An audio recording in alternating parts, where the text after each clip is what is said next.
नमस्कार साथियों, मैं नीलेश शर्मा अपने इस YouTube चैनल पर आप सबका हार्दिक स्वागत और अभिनंदन करता हूँ। प्यारे साथियों, आपका लगातार प्यार और स्नेह मुझे मिल रहा है। विशेषकर आपके कमेंट्स बहुत अच्छे लग रहे हैं। मैं बारीकी से प्रत्येक कमेंट्स को पढ़ता हूँ। ये बात अलग है, व्यस्तता के चलते आप सभी को प्रत्येक को मैं उत्तर नहीं दे पाता हूँ। आपके कमेंट्स में अक्सर आपने मुझसे पूछा है कि क्यों ना हर एक ग्रह को मैं विस्तार से समझाऊं, वास्तु के हर एक पहलू को क्यों ना मैं विस्तार से समझाऊं। किसी ने मुझसे ये भी प्रश्न पूछा है कि क्यों ना शेयर बाजार से संबंधित जानकारी का मैं आपके लिए एक वीडियो बनाऊं। निश्चित रूप से इन सभी पर मैं कार्य कर रहा हूँ। ये मेरा प्रिय विषय है और मैं चाहता हूँ आप सबको इसके बारे में विस्तृत से जानकारी दूँ। पर इन सब जानकारी को देने के पहले मैं ऐसा भी चाहता हूँ कि वास्तु और ज्योतिष को लेकर जो बेसिक बातें हैं वो आपको क्लियर हो जाए। किसी भी तरह का कोई कन्फ्यूज़न हमारे दिमाग में इन बातों को लेकर ना रहे। क्योंकि कई बार क्या होता है ना, हमारे जीवन में कुछ पड़ाव ऐसे आते हैं कि जहाँ पर हमारा ज्योतिष और वास्तु से संबंधित बातों में दिमाग थोड़ा सा गड़बड़ाने लगता है। कभी कभी हमारे आसपास का सर्कल भी हमें ये कहता है क्या रखा है ज्योतिष में, क्या रखा है वास्तु में, आप अपने कर्म करें और उसी पर ध्यान दें। कभी कभी हमारे घर के सदस्य भी हमारा साथ नहीं देते, कभी कभी हमारा हाथ भी हमारे पॉकेट तक नहीं जाता। अक्सर ऐसा होता है दोस्तों। पर कुछ बातों में मैं आपको इन सब बातों को क्लियर करना चाहूँगा। जैसे कि कर्म करना बहुत ज़रूरी है, बिना कर्म के तो फल की प्राप्ति नहीं होती। और दूसरी बात यह भी है कि यदि हम अपनी जीवनचर्या प्रकृति के अनुसार जीते हैं, जैसे कि समय पर सोना, समय पर जागना, प्रकृति के नियमों को फॉलो करना, टाइम से रूटीन से अपने डाइट को फॉलो करना, like gymming, exercise, swimming, yoga नित्य रूप से करना। यदि हम ये करते हैं तो निश्चित तौर पे हम स्वस्थ रहते हैं। और जब हम स्वस्थ रहते हैं तो हमें किसी भी तरह की वैद्य या डॉक्टर की ज़रूरत नहीं पड़ती। हमें वैद्य या डॉक्टर की ज़रूरत कब पड़ती है? उस समय पड़ती है जब हम स्वस्थ नहीं रह पाते, जब हम प्रकृति के नियमों को फॉलो नहीं कर पाते। ठीक वैसा का वैसा ही हमारे ज्योतिष और वास्तु में भी होता है। आप पत्रिका के नियमों को सही तरह से फॉलो करते हैं, ज्योतिष के नियमों को सही तरह से फॉलो करते हैं, निश्चित तौर पे आपको जीवन में कठिनाई नहीं आएगी।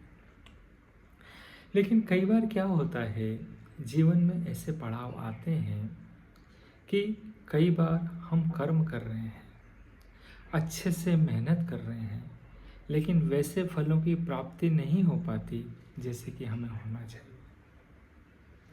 हमारी पत्रिकाओं को भी हम कई लोगों को दिखाते हैं, एक पे भरोसा ना हो तो दूसरे को भरोसा ना हो तो तीसरे को दिखाते हैं। सभी कहते हैं कि आपकी पत्रिका बहुत अच्छी चल रही है, आपके राजयोग हैं, आप राजा बनने वाले हैं, कार्य के क्षेत्र में नित्य नई प्रगति करने वाले हैं, नौकरी में आपको प्रमोशन के चांस है, आपको एक अच्छा पैकेज और ज़्यादा बढ़ने के चांसेस हैं, अगर आप स्विच करेंगे तो आप और आगे जाएंगे।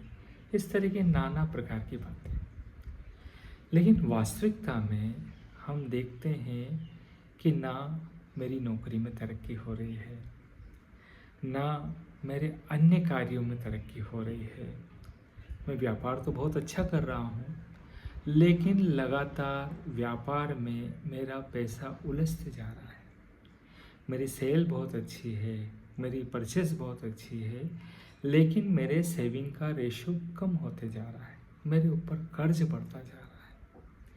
तो दोस्तों, पत्रिका के अलावा भी इस बात में एक बात और महत्व रखती है, और वो महत्व रखती है आपका वास्तु। कई बार क्या होता है, आपकी पत्रिका बहुत अच्छी है, बहुत अच्छे से चल रही है, लेकिन आपका घर का वास्तु सही नहीं है। नतीजा आपकी प्रोग्रेस जैसी होना चाहिए वैसी नहीं होगी, आपकी जैसी उन्नति होना चाहिए वैसी उन्नति नहीं होगी।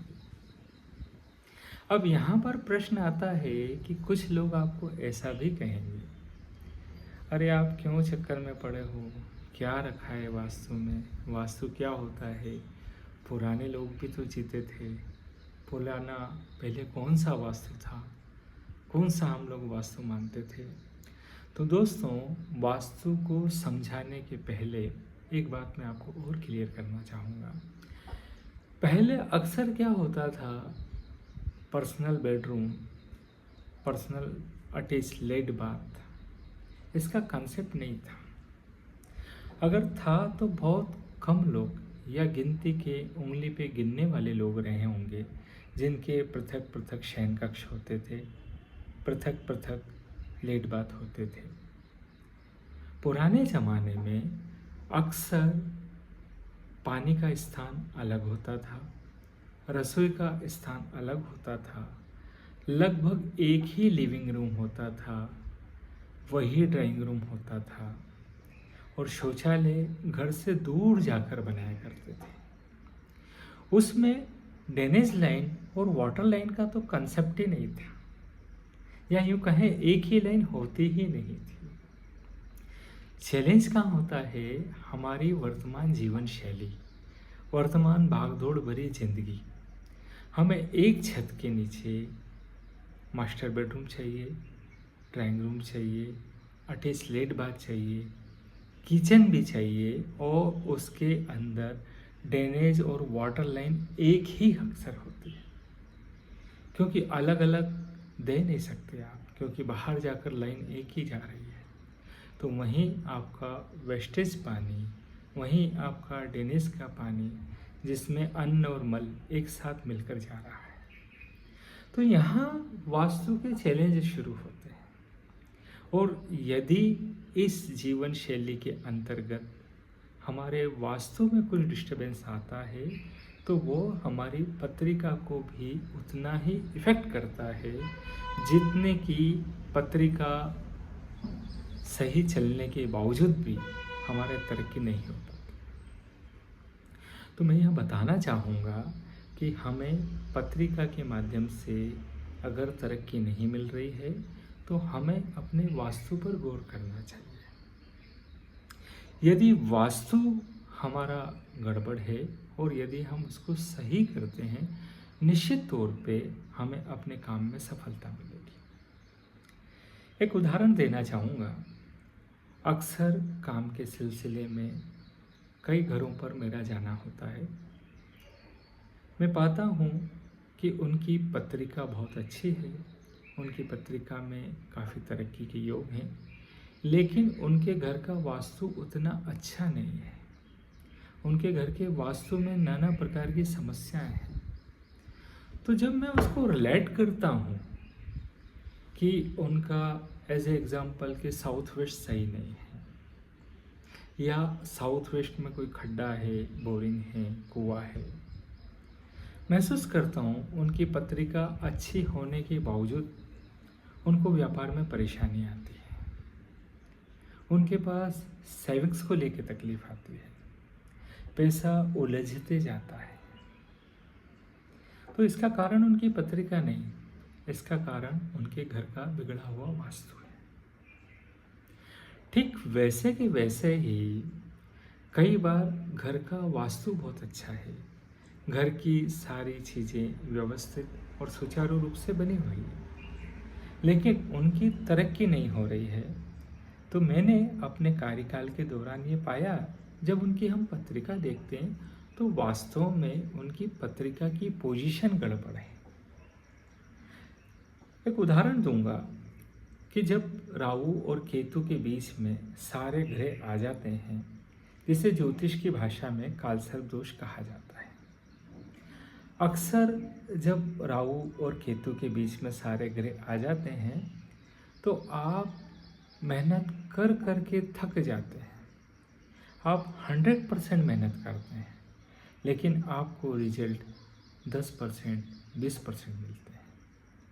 या जिस वक्त रिजल्ट आता है उस वक्त उस रिजल्ट के आने की खुशी आपके दिमाग से चली जाती है। यानी कि वो खुशी का आना और जाना आपके लिए बराबर हो जाता है।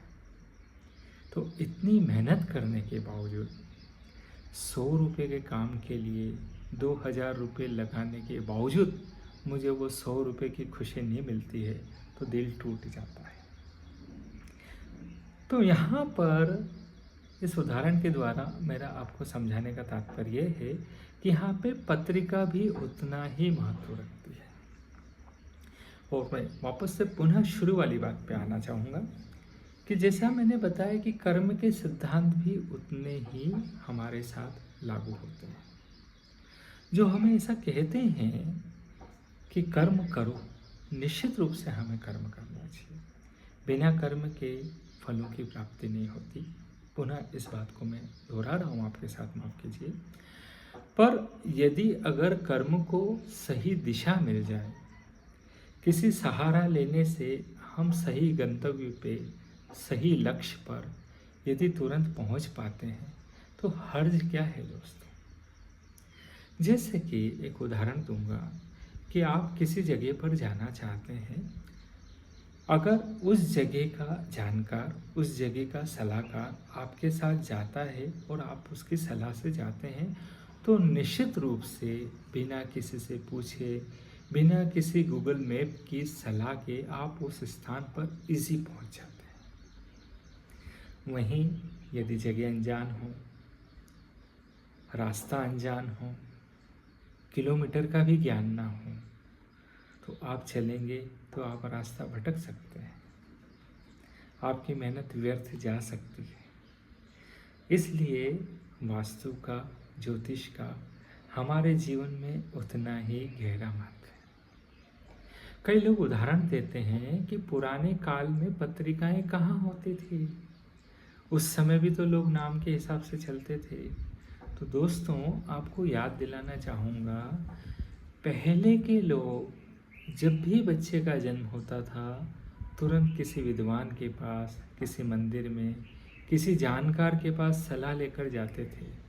वो ऐसा कहते थे, साहब हमारे बच्चे की छठी बना दीजिए, हमारे बच्चे का नामाक्षर दे दीजिए, हम उसके अनुसार अपने बच्चे का नामकरण कर दें। तो वो आपके बच्चे का सटीक नामकरण होता था। और जब सटीक नामकरण होता था उसके हिसाब से आप अपने बच्चे की जोड़ी मिलाते थे तो वो जोड़ियाँ सक्सेस होती थी। वर्तमान जीवन शैली में बच्चे के जन्म के पहले उसके माता पिता अपने बच्चे का नाम तय कर देते हैं, बिना यह जाने कि उसकी कुंडली में उसका जन्म का नाम अक्षर क्या होगा। तो यहाँ पर इसमें कोई हर्ज नहीं है। आपका बच्चा है, आप उसको दुनिया में लाने वाले हैं, आप उससे बेइंतहा प्रेम रखते हैं, आपको उसको नाम को रखने का अधिकार है। लेकिन सही अक्षर, सही जानकारी उसके जीवन की दिशा को बदल सकती है। तो सिर्फ मेरा आपको इस विषय से अवगत कराने का तात्पर्य है। अभी अक्सर ऐसा चलन चला है कि हम बच्चे का नाम अक्सर ए से रखते हैं। क्यों रखते हैं? ताकि क्लास में ABCD से रजिस्टर में एंट्री होती है, रोल नंबर की एंट्री होती है, ताकि वो बच्चा सबसे आगे रहे, सबसे पहले बैठे। निश्चित तौर पे आप अपने बच्चे को नाम अक्षर के लिए पहले बिठाना चाहते हैं या उसकी पत्रिका के नाम के अक्षर से उसको भाग्यशाली, उसको उन्नतिशील, सही सोच, सही समझ से विकसित होते हुए आगे बिठाना चाहते हैं। फैसला आपका है, विचार आपको करना है। तो ये बेसिक छोटे छोटे से उदाहरण के द्वारा मैंने आपको समझाने की कोशिश करी है कि वास्तु जरूरी क्यों है, पत्रिका जरूरी क्यों है। आप इन बात को समझने का प्रयास करें। अब आगे हम इसके बारे में और विस्तृत से वीडियो बनाएंगे। आप मुझे बताइएगा कि जानकारी आपको कैसी लगी। आपके कमेंट्स का मुझे इंतज़ार रहेगा और वो मेरे लिए प्रेरणादायक रहेंगे, ताकि मैं आगे का निर्णय ले सकूं और आपके लिए कुछ अच्छी वीडियो के साथ फिर से प्रस्तुत हो सकूं। जब तक मुझे आज्ञा दीजिए। आपका नीलेश शर्मा। फिर मुलाकात होगी जल्दी।